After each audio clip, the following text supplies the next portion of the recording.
Hi, it's V and welcome back to Blue Ties Productions. In this video, we're going to talk about how it's been since leaving the Star Wars Galactic Starcruiser.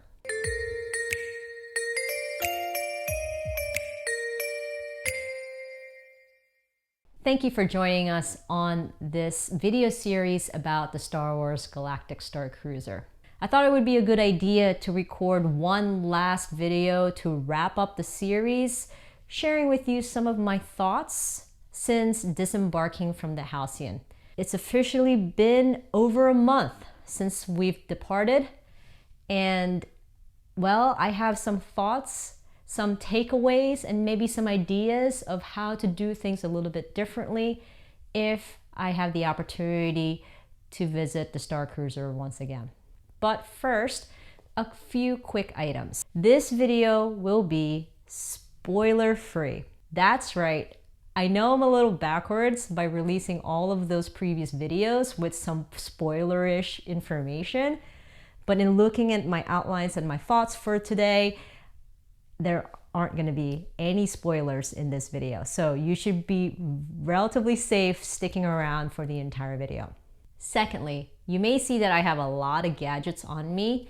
I am testing out some microphone systems and I'm troubleshooting a couple of issues. Right now, I am recording using my iPhone with the Ceremonic Blink 500 wireless microphone system. This was my first microphone system before getting the Rode Wireless Go 2. In the previous Starcruiser videos, I used the Rode Wireless Go 2, and I'm not sure if you've noticed, but I'm hearing a lot of clicking noises throughout the video. So I'm troubleshooting that. I have an open case with Rode at this time. I have yet to hear from them, but I will follow up with them very shortly. And while I'm recording with the iPhone and the Ceremonic clipped to me, I have the Rode Wireless Go 2 also clipped to me, recording into another system. So I'll have two audio samples, two different recording systems to compare against and to troubleshoot from. Enough about that, let's get started. Is LARP Bleed real? Yes. Yes, it is. LARP Bleed is a terminology from the LARPing community, live action roleplay. It's not something that I'm very familiar with as I haven't LARPed before, but I do have experience in music performance and in theater from many, many, many years ago. And there's definitely a lot of emotions going into and out of a performance. When you perform at a gig or a musical or whatever, with months and months and months of preparation leading up to that performance, and then suddenly experience an all-time high at the performance, everything drops after that. And that can linger for a couple of days, maybe a week. And I certainly felt that drop for me. I'm not sure if my husband experienced it as much. He's more of the even keel, stoic person. And while he loved every single minute of Starcruiser, for him, it's like, I live in the present moment. I have my memories to fall back on, but it won't let me have an impact for my day. So I can't tell if he's experienced the LARP bleed as much as I did, but it lingered for me for at least 2 to 3 weeks. I found myself always wanting to go back. Making those videos helped me a little bit. It was a very big project for me, but it was very therapeutic in a way. But I found myself going back to the videos that I edited and just having a smile on my face. I don't know what it is specifically that caused me to have that LARP bleed, other than the obvious that all of your senses are stimulated and, you know, everything just gets triggered.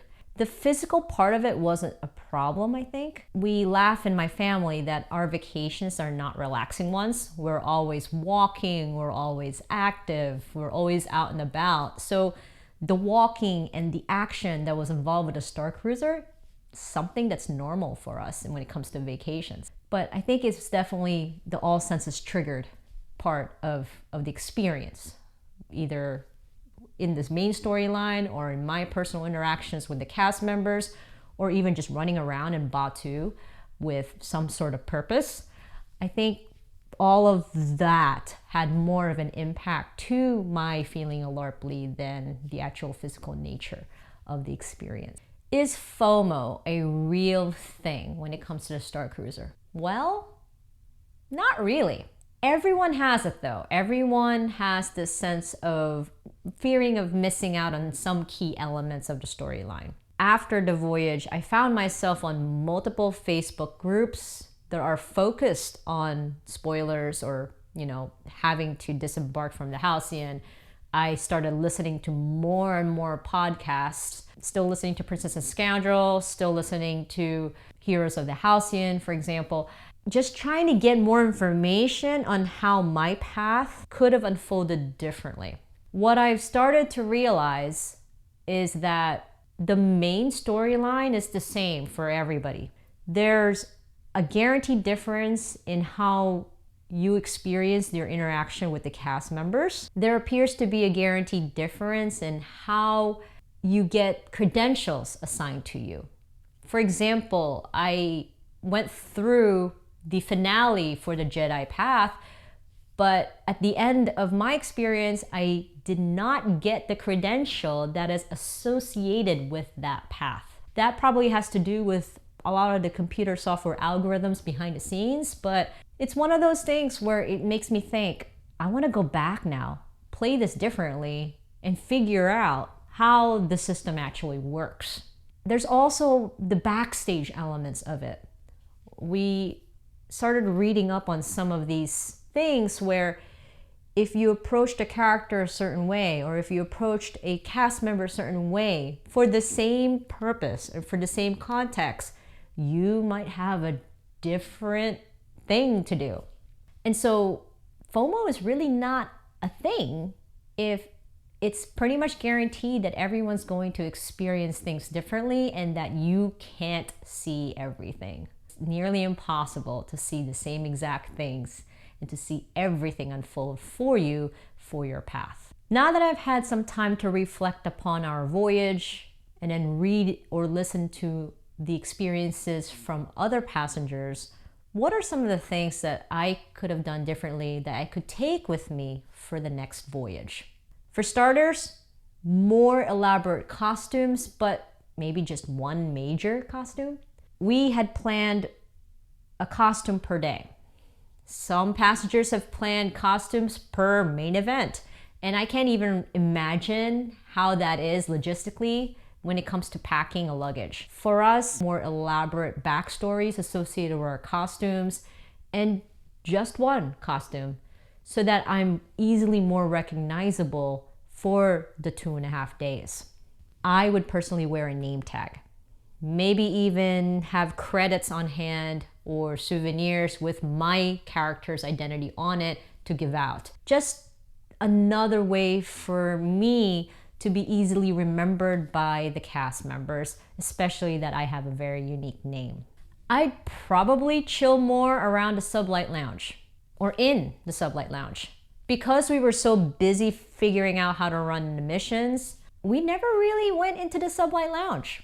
And I think we may have missed out on some really fun, at the moment types of experiences by just not being there. So yeah, I might partake more in those drinks and snacks in the Sublight Lounge and just hang out. I would be more open to pursue a different path the next time. For this voyage, I went Resistance Jedi really hard on the Jedi path. And I'd be open to experiencing the storylines from other characters. It's not the same seeing it through my husband's lens because he pursued a scoundrel / first order path, but it would be very interesting for me to experience it, especially if it's not my tendency to fall into that type of mindset.